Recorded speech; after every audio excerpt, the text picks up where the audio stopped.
Hallo liebe Häkelfreunde, heute lade ich euch ein, diese zauberhafte Tunika mit mir zu häkeln. Die mit Perlen verzierte Rundpasse und der Figur schmeichelnde Schnitt sowie die filigranen Ärmel geben der Tunika eine besonders feminine Note und machen sie zu einem tollen Kombipartner. Die Anleitung enthält die Angaben von Größe 36 bis 50.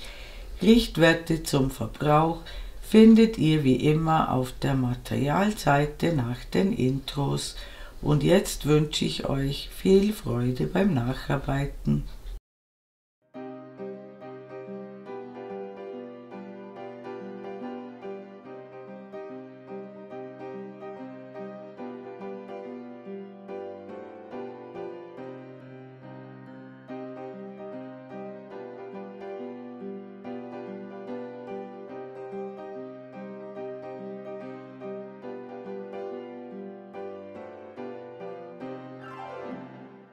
Für diese zauberhafte Tunika habe ich zwei vierfältige entgegengesetzt gewickelte Bobbel mit dem Namen Märchenhaft von Sabine Helfers Meine Bobbelträumerei verwendet. Ich habe den ersten Bobbel von hell nach dunkel verarbeitet und den zweiten Bobbel von dunkel nach hell.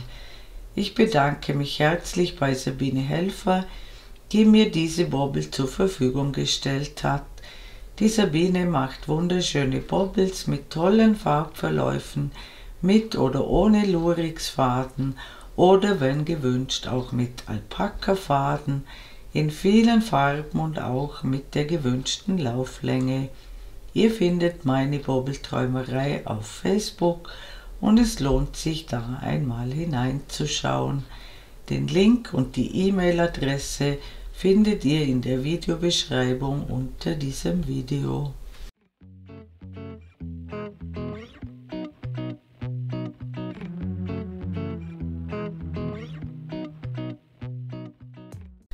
Ich beginne mit dem Bobbel, der außen dunkler ist und innen heller. Ich beginne von innen nach außen. Ich verwende für die Anschlagskette eine Häkelnadel Nummer 3 und steige dann auf eine Häkelnadel Nummer 3,5 um. Ich beginne mit einer Anfangsschlinge. Ich häkle 2 Luftmaschen.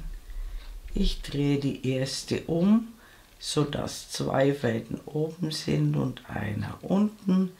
Ich steche ein, hole den Faden durch, ich masche eine Schlaufe ab und dann die anderen 2. Ich steche in den Querfaden ein, hole den Faden durch, ziehe ihn durch eine Masche durch und dann durch die anderen 2.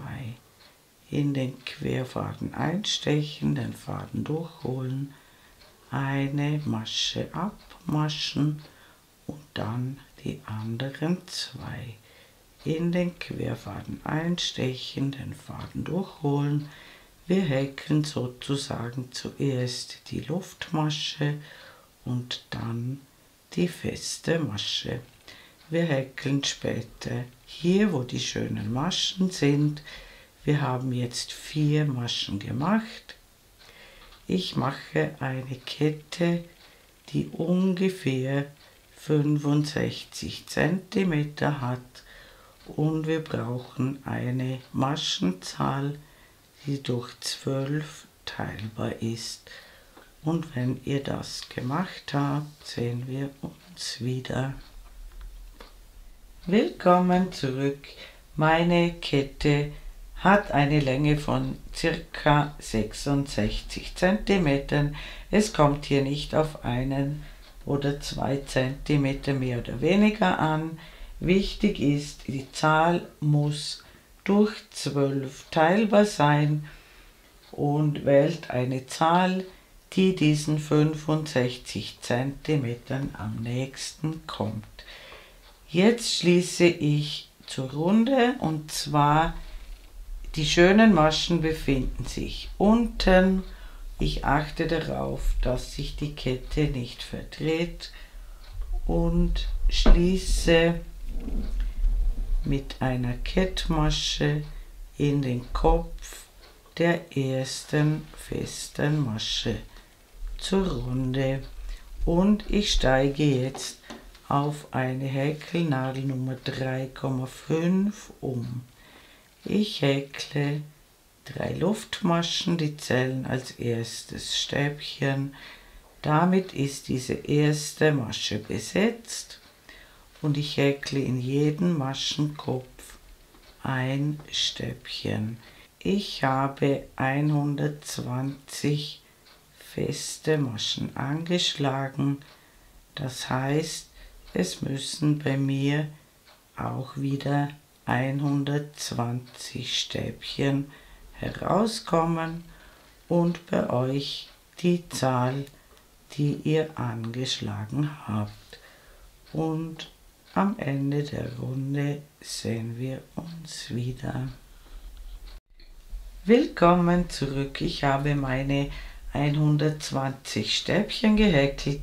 Ihr habt eure Anzahl und die Anzahl muss dieselbe sein wie unten in der Anschlagskette. Wir schließen in die dritte Luftmasche des Ersatzstäbchens zur Runde. Wir beginnen wieder mit 3 Luftmaschen, die zählen als erstes Stäbchen.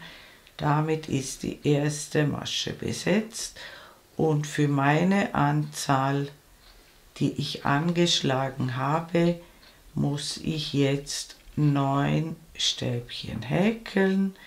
Die anderen Zahlen schreibe ich euch oben in die Ecke. Ich häkle also meine Anzahl Stäbchen. Bei mir sind es 9 Stück.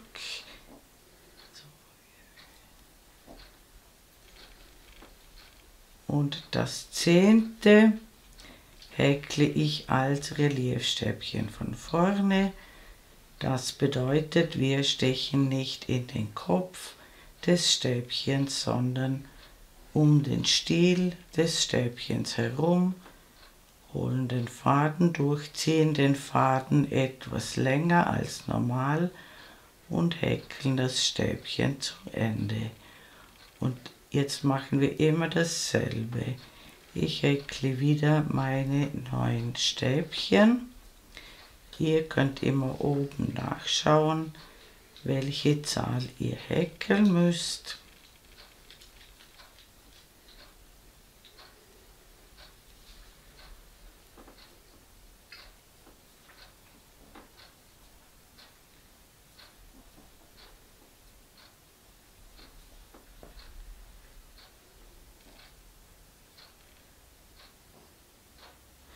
Und bei mir ist es das 10. Stäbchen, bei euch kann das anders sein.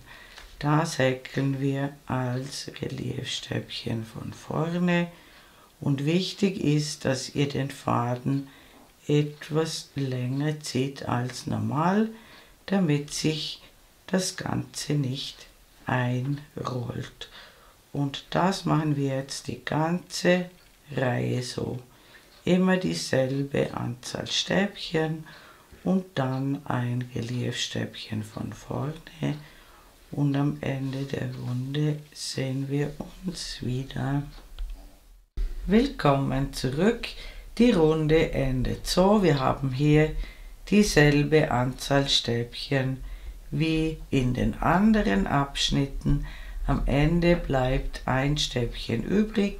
Das häkeln wir als Reliefstäbchen von vorne und dann schließen wir in die dritte Luftmasche des Ersatzstäbchens zur Runde. Wir haben unseren Kreis nun in 12 gleiche Abschnitte unterteilt. Jetzt beginnen wir mit den Zunahmen. Wir starten immer mit 3 Luftmaschen und häkeln auf jedes vorhandene Stäbchen ein Stäbchen, bis wir zum Reliefstäbchen kommen und dort sehen wir uns wieder.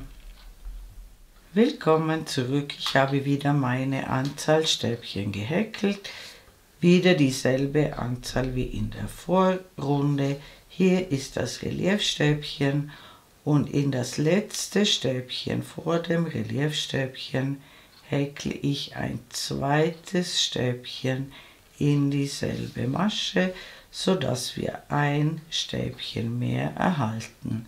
Dann häkeln wir das Reliefstäbchen von vorne. Hier das Reliefstäbchen immer etwas zur Seite schieben, dann seht ihr den nächsten Maschenkopf und wir häkeln wieder bis zum Reliefstäbchen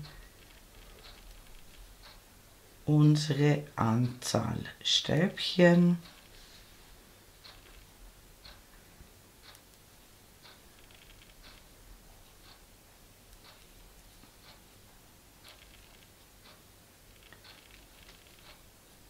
Und in den Maschenkopf vor dem Reliefstäbchen häkeln wir 2 Stäbchen in eine Masche und dann wie immer das Reliefstäbchen von vorne und dann im selben Rhythmus weiter. Das heißt, wir erhalten in jedem Abschnitt ein Stäbchen mehr und das machen wir die ganze Runde so und am Ende der Runde sehen wir uns wieder. Willkommen zurück, ich bin beinahe rundherum gekommen. Hier seht ihr immer vor dem Reliefstäbchen die Zunahme, auch am Ende der Runde ist das genau gleich. Wir häkeln am Ende ein Reliefstäbchen von vorne und wir schließen in die dritte Luftmasche zur Runde. Und im Prinzip wird diese Runde jetzt stets wiederholt. Wir nehmen also in jeder Runde 12 Stäbchen zu, immer eins in jedem Abschnitt. Ich zeige euch die Runde ein weiteres Mal. Wir starten immer mit 3 Luftmaschen und häkeln unsere Anzahl Stäbchen bis zum nächsten Reliefstäbchen und dort sehen wir uns wieder. Willkommen zurück, ich bin beinahe beim Reliefstäbchen angekommen. Hier seht ihr die Zunahme aus der Vorreihe und aufs erste Stäbchen häkle ich ein Stäbchen und auf das zweite häkle ich 2 Stäbchen in eine Masche, also direkt vor dem Reliefstäbchen. Ich häkle das Reliefstäbchen von vorne und immer auf die letzte Masche vor dem Reliefstäbchen häkeln wir 2 Stäbchen in eine Masche und das machen wir die ganze Runde so und dann sehen wir uns wieder. Willkommen zurück, ich bin beinahe rundherum gekommen. Die Reihe endet mit 2 Stäbchen in eine Masche direkt vor dem letzten Reliefstäbchen. Dann häkeln wir das Reliefstäbchen von vorne und dann schließen wir in die dritte Luftmasche des Ersatzstäbchens zur Runde. Das Ganze sieht jetzt so aus. Es ist nicht zwingend erforderlich, dass das vollkommen flach auf dem Tisch liegt. Getragen wird das Ganze ja so. Wir wiederholen die Reihe, die wir soeben gemacht haben, so lange bis die Passe das angegebene Maß erreicht hat. Die Maße schreibe ich euch oben in die Ecke und gemessen wird hier senkrecht vom oberen Rand zum unteren Rand. Und wenn ihr euer Maß erreicht habt, sehen wir uns wieder. Willkommen zurück. Ich habe eine Passenhöhe von ca. 20 cm erreicht für die Größe 40-42. Wir müssen noch ein zweites Maß verifizieren, und zwar brauchen wir die Breite eines Segments. Bei mir ist das zwischen 16 und 17 cm. Ich habe einen Oberarmumfang von ca. 31 cm und zwei Segmente bilden den Ärmel, das heißt 16 oder 17 mal 2, das genügt für meinen Oberarm. Ich schreibe euch Richtwerte für die Breite des Segmentes oben hin, aber messt auch euren Oberarm nach, ob das passt. Zwei Segmente bilden den Ärmel. Falls das zu wenig ist, macht ihr noch 1-2 Reihen mehr, bis das benötigte Maß erreicht ist. Und jetzt teilen wir die Ärmel ab, und zwar machen wir das so: Wir machen 4 Segmente als Vorderteil, 2 Segmente für den Ärmel, 4 Segmente für das Rückenteil und wieder 2 Segmente für den Ärmel.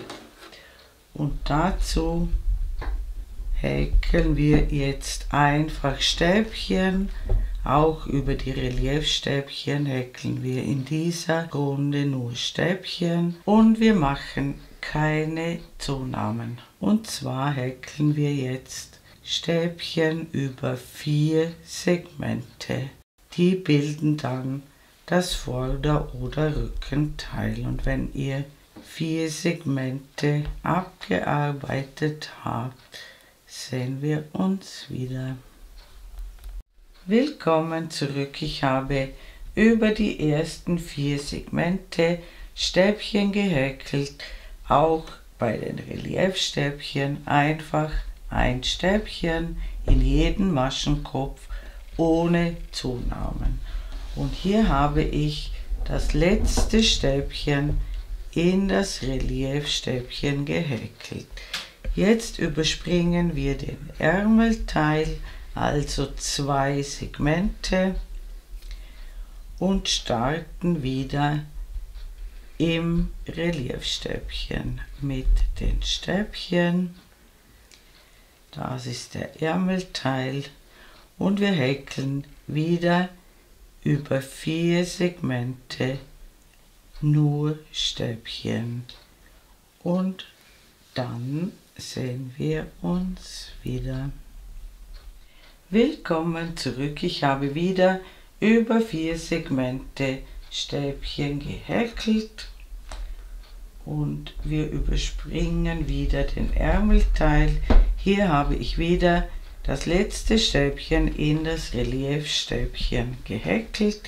Wir überspringen wieder den Ärmelteil und häkeln ein Stäbchen in dieses Reliefstäbchen, bevor das Ersatzstäbchen kommt.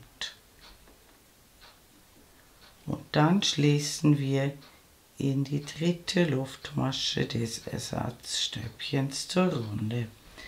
Und jetzt müssen wir unsere Anzahl Stäbchen zählen. Einmal zählen, wie viele Stäbchen ihr jetzt habt, und notiert euch diese Maschenzahl, und wenn ihr das gemacht habt, sehen wir uns wieder. Willkommen zurück. Ich habe meine Stäbchen gezählt. Bei mir sind es zum Beispiel 210 Stäbchen über die ganze Runde, und wir brauchen für das später folgende Muster eine Maschenzahl, die durch 4 teilbar ist. Das heißt, ich muss 2 Stäbchen zunehmen, damit ich auf 212 komme. Die Zahlen können bei euch anders sein. Wir müssen schauen, dass wir eine Maschenzahl erhalten, die durch 4 teilbar ist.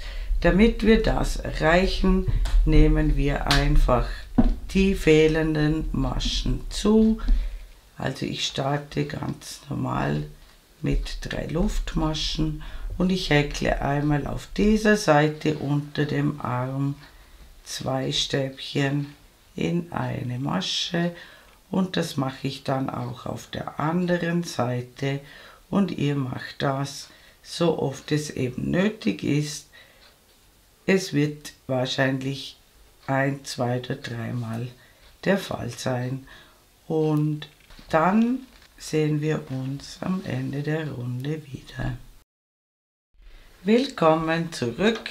Ich bin rundherum gekommen und habe eine Maschenzahl, die durch 4 teilbar ist. Und ich schließe in die dritte Luftmasche des Ersatzstäbchens zur Runde. Jetzt beginnen wir mit dem Muster. Wir starten mit 3 Luftmaschen und häkeln in dieselbe Masche, wo die Luftmaschen herauskommen, ein zweites Stäbchen. Dann gut schauen, dieser Maschenkopf ist nicht so schön, trotzdem müssen wir ihn mitzählen. Wir überspringen 3 Maschenköpfe und in jedes 4. Stäbchen häkeln wir 2 Stäbchen, 2 Luftmaschen, 2 Stäbchen,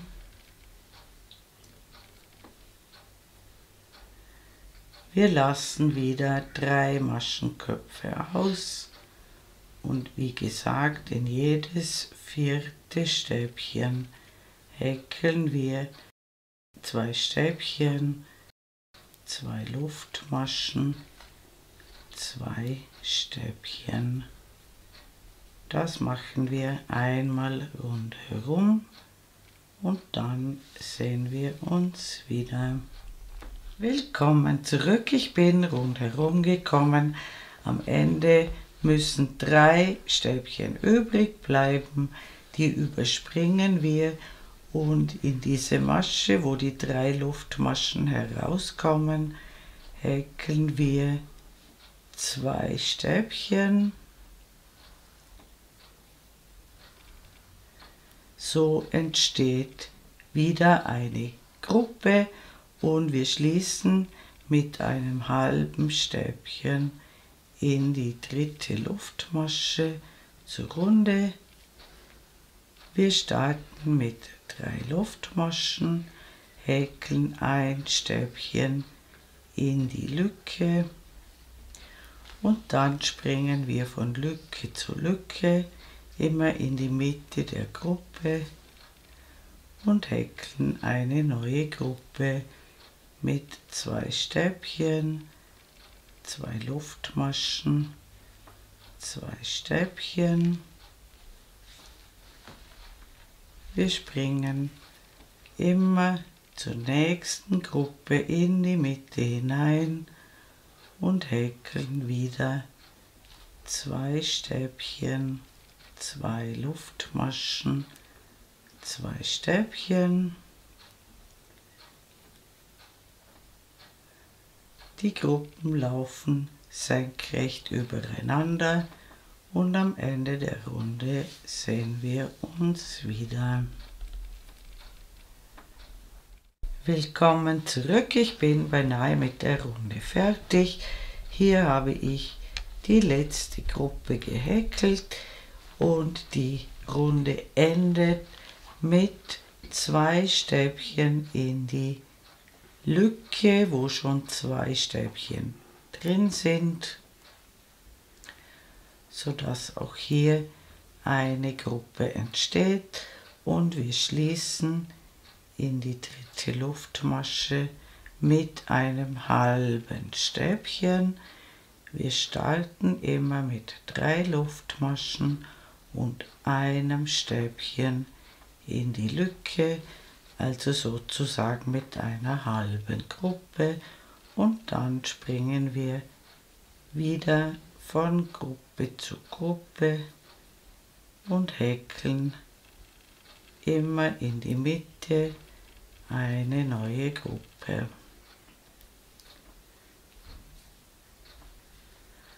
Und diese Runde, die wir soeben gemacht haben, wird nun stets wiederholt, bis die Tunika die gewünschte Länge erreicht hat.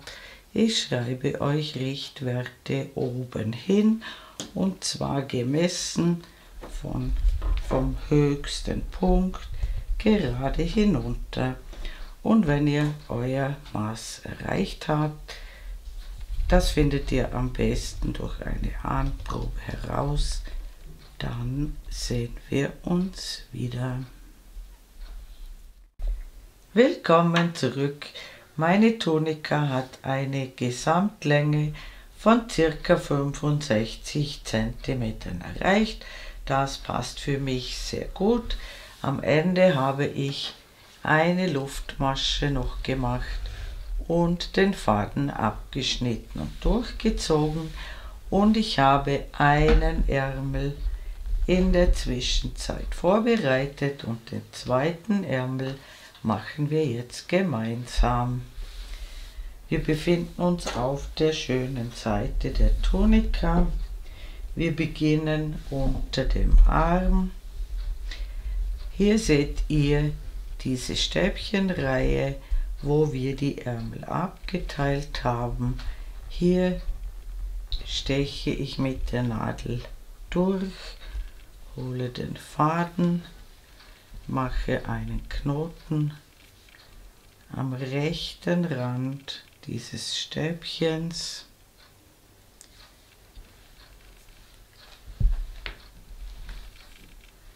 Ich steche noch einmal in dieselbe Lücke ein, hole den Faden durch und häkle 3 Luftmaschen, die zählen als ein Stäbchen.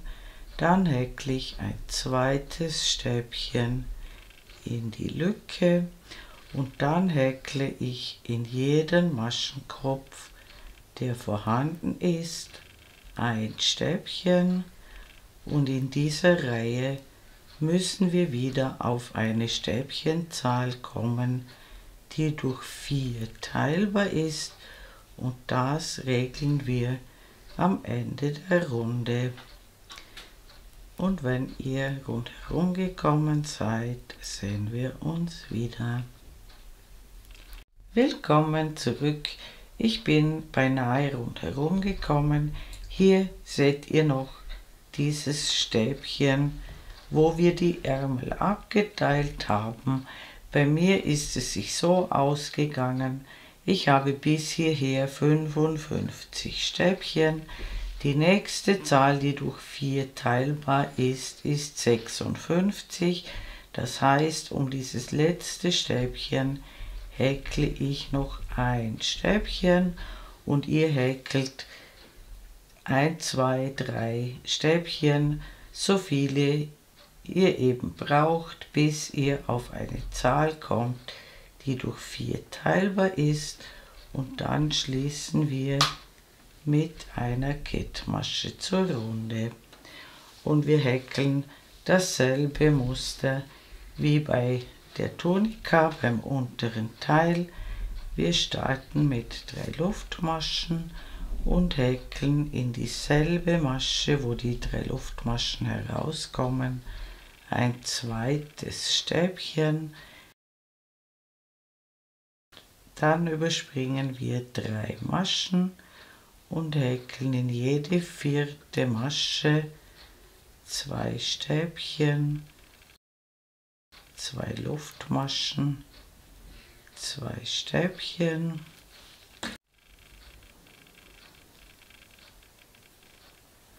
Wir überspringen 3 Maschen und in jede 4. Masche häkeln wir eine Gruppe aus 2 Stäbchen, 2 Luftmaschen, 2 Stäbchen, und am Ende der Runde sehen wir uns wieder. Willkommen zurück, ich bin beinahe rundherum gekommen. Am Ende bleiben 3 Maschenköpfe übrig und in diese kleine Masche, wo die 3 Luftmaschen herauskommen, häkeln wir 2 Stäbchen,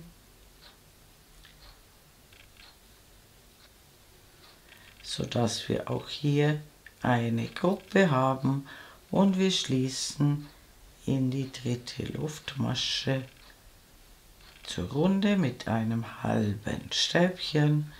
Wir starten mit 3 Luftmaschen und einem Stäbchen in die Lücke und wir häkeln in jede Gruppe wieder eine Gruppe bestehend aus 2 Stäbchen, 2 Luftmaschen, 2 Stäbchen, genau gleich wie wir es vorhin beim unteren Teil der Tunika gemacht haben.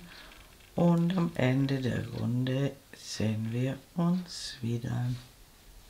Willkommen zurück, ich bin wieder rundherum gekommen und die Reihe endet mit 2 Stäbchen in die Lücke und wir schließen mit einem halben Stäbchen in die 3. Luftmasche. Ich zeige euch auch den Anfang noch einmal.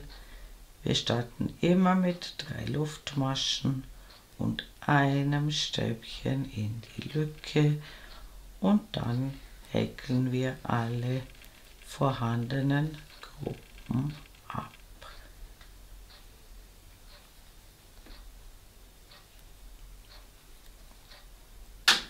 Und diese Reihe wird nun ständig wiederholt, bis der Ärmel die gewünschte Länge erreicht hat. Von hier gemessen, wo wir den Ärmel begonnen haben.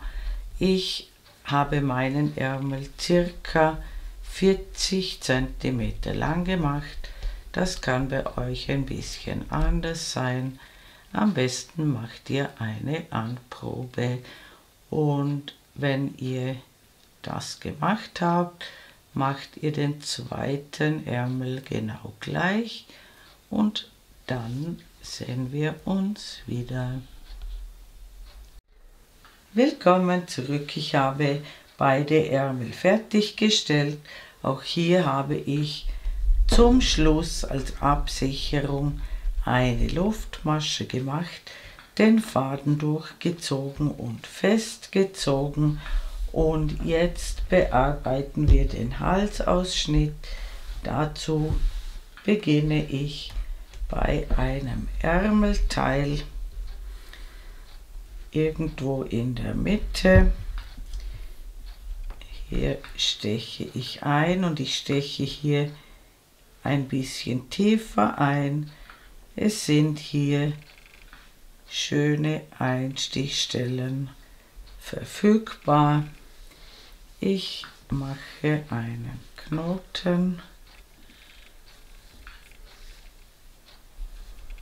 Ich steche in dieselbe Öffnung ein, hole den Faden durch und häkle eine Luftmasche und in dieselbe Masche eine feste Masche. Ich führe den Faden hinten mit, sodass wir drüber häkeln können. Und ich häkle in jede Einstichstelle eine feste Masche, einmal rundherum und am Ende der Runde sehen wir uns wieder. Willkommen zurück, ich bin rundherum gekommen und wir schließen in den Kopf der ersten festen Masche mit einer Kettmasche zur Runde. Jetzt solltet ihr eine Anprobe machen und schauen, ob euch der Ausschnitt so passt oder ob ihr ihn noch ein wenig enger haben wollt. Ich zeige euch, wie man das machen kann. Ich starte mit einer Luftmasche und häkle in dieselbe Masche eine feste Masche und ich häkle jetzt zum Beispiel bis zu diesem Reliefstäbchen feste Maschen und dort mache ich eine Abnahme. Wenn er viel zu weit ist, könnt ihr natürlich auch öfter Abnahmen machen. Und hier, wo das Reliefstäbchen ist, mache ich 2 zusammen abgemaschte feste Maschen. Das heißt, wir stechen in die erste Masche ein, holen den Faden durch und stechen in die zweite Masche ein und holen den Faden durch. Wir haben 3 Fäden auf der Nadel, die maschen wir gemeinsam ab. Das ist in der nächsten Runde nur noch eine Masche. Ich mache das bei jedem Reliefstäbchen so und am Ende der Runde sehen wir uns wieder. Willkommen zurück, ich bin beinahe mit der Runde fertig. Auch am Ende mache ich noch eine Abnahme und dann schließe ich in den Kopf der ersten festen Masche zur Runde. Jetzt solltet ihr noch einmal probieren, ob euch der Ausschnitt passt. Wenn ihr ihn noch kleiner haben wollt, könnt ihr noch einmal eine Runde mit Abnahmen machen. Ich mache jedenfalls am Schluss noch eine Runde feste Maschen ohne Abnahmen. Und am Ende der Runde sehen wir uns wieder. Willkommen zurück. Ich habe den Ausschnitt fertiggestellt. Auch hier habe ich am Ende eine Luftmasche zur Absicherung gemacht. Dann müssen nur noch die Fäden vernäht werden und dann könnt ihr eure Tunika nach Belieben mit Perlen verzieren, einfach so wie man Knöpfe annäht. Hier ein Beispiel, aber das bleibt euch natürlich überlassen. Und wenn ihr das gemacht habt, ist unsere wunderschöne Tunika fertig. Liebe Häkelfreunde, ich bedanke mich herzlich fürs Zuschauen. Ich hoffe, ihr habt viel Freude beim Häkeln dieser zauberhaften Tunika und mein nächstes Video ist schon in Arbeit. Ich würde mich sehr freuen, wenn ihr meinen Kanal abonnieren würdet. Falls ihr mir ein besonderes Dankeschön zukommen lassen wollt, könnt ihr das mit dem Super Thanks Button unter diesem Video tun. Eure Karin aus dem Ländle.